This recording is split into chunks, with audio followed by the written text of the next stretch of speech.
अस्सलाम वालेकुम दोस्तों, कैसे हैं आप सब। आज मैं सर्दियों की इस बेहतरीन शाम में आपके लिए लेकर आई हूँ गर्मा गर्म पराठों का बंदोबस्त।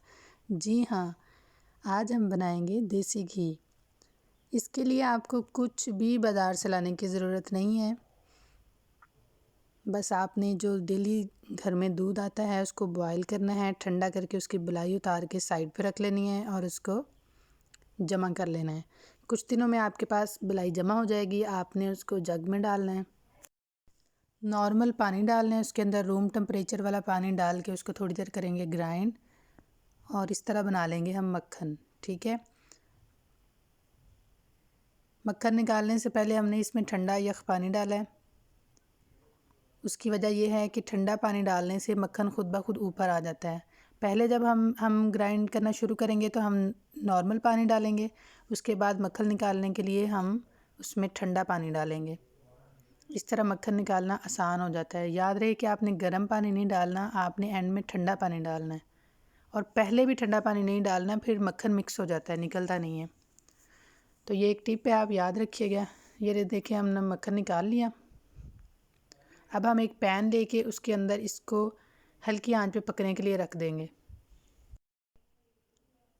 हल्की आंच पे रखने के वजह ये होती है कि देर तक पकेगा और इसके अंदर जितनी भी नमी है वो सारी ख़त्म हो जाएगी।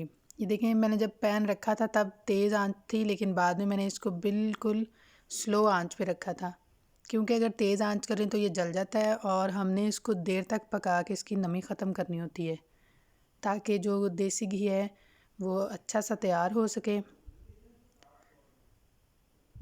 1-2 घंटों के लिए आप इसको पड़ा रहने दें हल्की आंच पे। ये देखें, काफ़ी हद तक ये पक चुका है। अब इस मौके पे हम इसमें 2 चम्मच गंदम का आटा डालेंगे, जिससे ये होगा कि इसके अंदर जो नमी होगी वो आटे के साथ मिक्स होके नीचे पैंदे के साथ लग जाएगी और घी जो है वो ऊपर आ जाएगा। ठीक है, तो अब ये देखेंगे, ये हमारा ऑलमोस्ट रेडी है।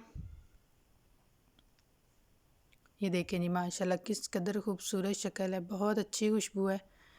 आप भी ज़रूर इसको घर में बनाएं, फिर उसके गर्मा गर्म बनाएं पराठे और सर्दियों में इंजॉय करें। ज़रूर ट्राई कीजिएगा। अगर आपको मेरी रेसिपी पसंद आई हो तो प्लीज़ मेरे चैनल को सब्सक्राइब कीजिएगा। अपना ख्याल रखें, दुआओं में याद रखें और कमेंट सेक्शन में मुझे बताइएगा आपको कैसा लगा। अल्लाह हाफिज़।